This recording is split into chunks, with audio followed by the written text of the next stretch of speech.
بسم اللہ الرحمن الرحیم۔ السلام علیکم۔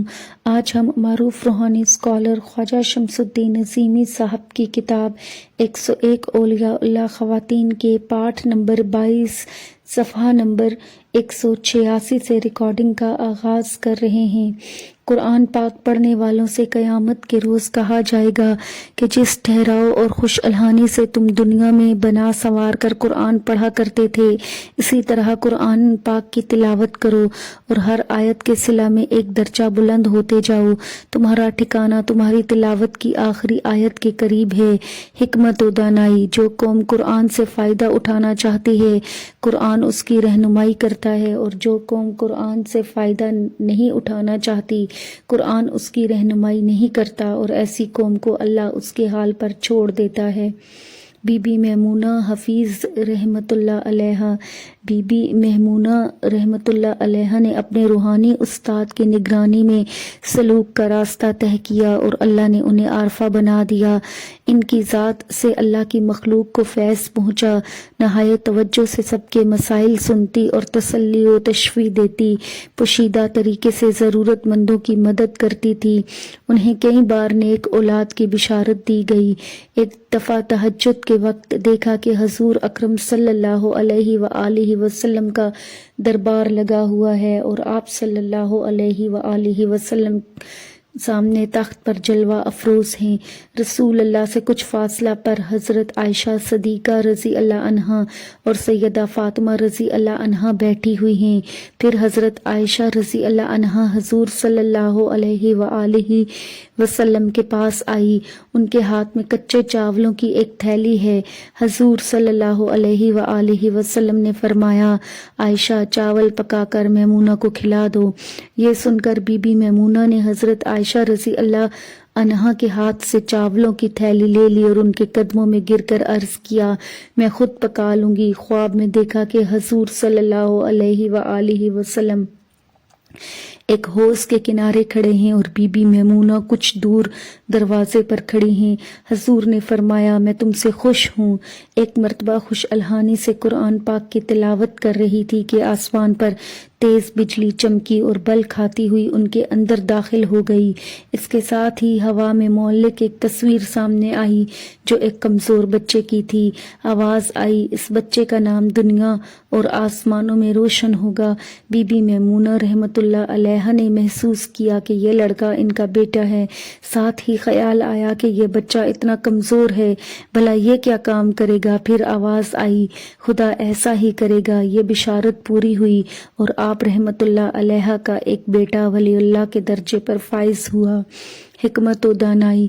اللہ کے جو بندے روحانی آگاہی کے ناپیدا کنارے سمندر میں اتر جاتے ہیں، ان کے اوپر سے ٹائم اور اسپیس کی گرفت ٹوٹ جاتی ہے۔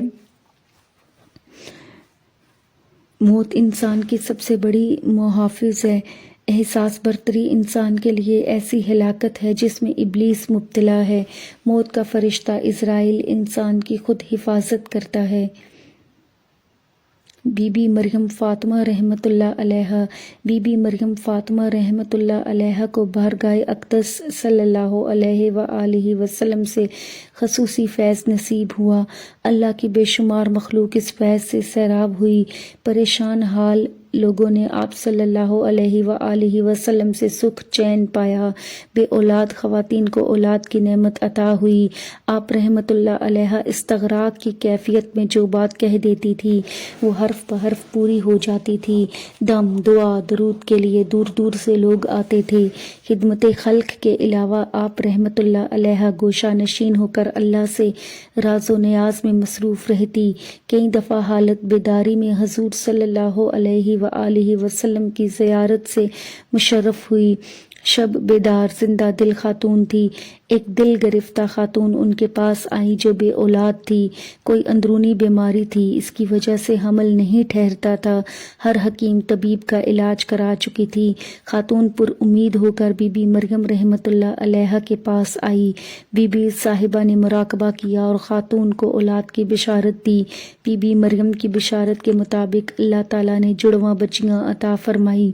خدمت خلق کا ایک بڑا فائدہ یہ ہے کہ لوگ اپنی ضروریات کے لیے بڑی بڑی تعداد میں جمع ہو جاتے ہیں۔ اولیاء اللہ اپنے پاس آنے والے لوگوں کو اللہ اور اس کے رسول صلی اللہ علیہ وآلہ وسلم کے ارشادات بھی سناتے ہیں۔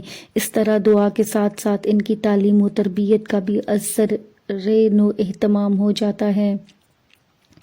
ولی اللہ خاتون مریم رحمۃ اللہ علیہ نے فرمایا، ماں باپ اگر دونوں اسلامی اخلاق سے آراستہ ہوں گے، گھر تعلیم و تربیت کا پہلا اسکول بن جائے گا۔ مرد کے اوپر فرض ہے کہ بیوی اور بچوں کی تمام ضروریات پوری کرے، عورت کے اوپر فرض ہے کہ ازدواجی زندگی کو خوشگوار بنائے رکھے۔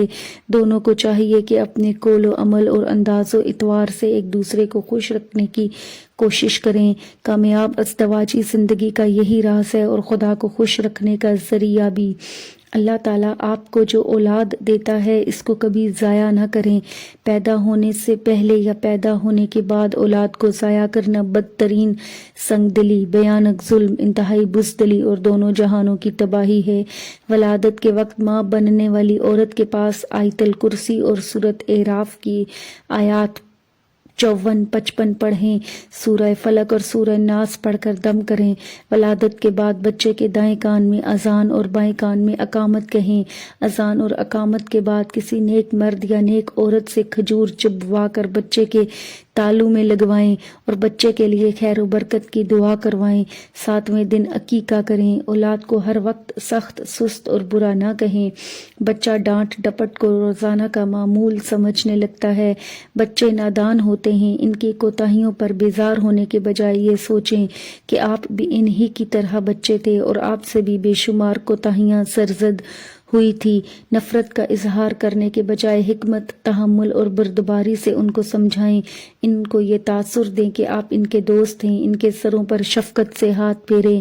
بچے وہی کچھ کرتے ہیں جو ماں باپ کرتے ہیں، بچے وہی زبان بولتے ہیں جو ماں باپ بولتے ہیں۔ بچوں کے ساتھ بچے بن کر کھیلیے۔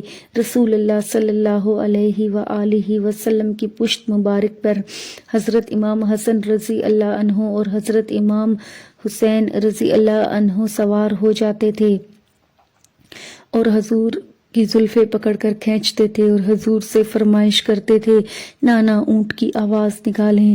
حضور صلی اللہ علیہ وآلہ وسلم خوشی خوشی بچوں کی فرمائش پوری کرتے تھے۔ بچوں کی تعلیم کا اچھا انتظام کرنا ضروری ہے تاکہ وہ معاشرے میں بہترین مقام حاصل کریں اور دین کی خدمت کریں، بزرگوں کا احترام کریں اور اپنے سے چھوٹے بچوں سے محبت کریں۔ حکمت و دانائی۔ اللہ کی طرز فکر یہ ہے کہ وہ اپنی مخلوق کی خدمت کرتا ہے اور اس خدمت کا کوئی صلہ نہیں چاہتا۔ مومن کی پوری زندگی مہم جوئی اور جد و جہد ہے۔ امت الحفیظ رحمۃ اللہ علیہ حفیظ آپا رحمۃ اللہ علیہ کو روحانی تعلیم کے دوران انبیاء کرام علیہ السلام، اولیاء کرام صلی اللہ علیہ وآلہ وسلم، ارواح مقدسہ اور سیدنا حضور صلی اللہ علیہ وآلہ وسلم کی ذات اقدس کی کئی مرتبہ زیارت ہوئی۔ قرآن کی کئی صورتیں خواب میں حفظ کرائی گئی۔ ایک دن تہجد کی نماز ادا کرتے ہوئے گرد و پیش سے بے خبر ہو گئی اور خود کو کعبہ شریف کے سامنے موجود پایا۔ کعبہ شریف کی عجیب شان تھی، پورا بیت اللہ نور و روشنی تھا، غلاف بھی نور کے تانوں بانوں سے بنا ہوا تھا جس پر زرد رنگ کی روشنی کے نقش و نگار نظر آ رہے تھے۔ اسی حالت مشاہدہ میں نماز ادا کی اور دعا مانگتے ہوئے بے اختیار منہ سے نکلا، میں خدا کا نور دیکھوں گی۔ یہ کہنا تھا کہ غلاف کعبہ میں حرکت ہوئی اور وہ نظروں سے اوجھل ہو گیا۔ اس وقت ایک ناقابل بیان نظارہ سامنے تھا۔ کعبہ شریف میں سے روشنی اور نور کی کرنیں تیزی سے نکل رہی تھی۔ اس تیز اور چمکدار نورانی کرنوں کے درمیان کعبہ کے خد و خال نورانی لکیروں کی طرح نظر آ رہے تھے۔ زبان پر یہ الفاظ تھے، یا اللہ تیری ذات جمالی اور جلالی شان کا مظہر ہے، اگر اس پر حجاب نہ ہوتا تو مخلوق تجلیات کو برداشت نہیں کر سکتی۔ اس کے بعد ایک نہایت خوبصورت ہاتھ نے ان کے اوپر عطر چھڑکنا شروع کر دیا۔ ایسا لگتا تھا کہ جھلمل جھلمل کرتی چاندنی ان پر برس رہی ہے۔ ان کا وجود کیف و سرور میں ڈوب گیا۔ منہ سے بے ساختہ یہ الفاظ ادا ہوئے، سبحان اللہ، رسول اللہ صلی اللہ علیہ وآلہ وسلم کا جلوہ بے مثال ہے اور آپ صلی اللہ علیہ وآلہ وآلہ وسلم کا نور بھی کیا نور ہے۔ اس کے بعد انہیں ایک فرشتہ نظر آیا۔ حکمت و دانائی۔ آدم کی اولاد کو جب تک اللہ کے صفات کا علم منتقل نہیں ہوتا وہ سرتاپا شر سے، اور صفات کا علم منتقل ہونے کے بعد وہ سرتاپا خیر ہے۔ ہم انہی وسائل سے استفادہ کرتے ہیں جو ہمارے لیے پہلے ہی سے تخلیق کر دیے گئے ہیں۔ غصہ نفرت کو جنم دیتا ہے اور محبت نفرت کو ختم کرتی ہے۔ جسم روح کے تابع ہے، روح جسم کے تابع نہیں ہے۔ ہر خاتون اور ہر مرد رسول صلی اللہ علیہ وآلہ وسلم کی زیارت سے مشرف ہو سکتا ہے۔ کثرت سے درود شریف پڑھنے سے حضور صلی اللہ علیہ وآلہ وسلم کی زیارت نصیب ہوتی ہے۔ بھرپور طریقہ سے سیرت طیبہ صلی اللہ علیہ وآلہ وسلم کا مطالعہ کرو۔ جو کام رسول اللہ نے کیا ہے اس پر صدق دل سے عمل کرو، اور جو کام رسول اللہ نے نہیں کیا اسے چھوڑ دو۔ اب صفحہ نمبر 192 پر اختتام ہوا چاہتا ہے۔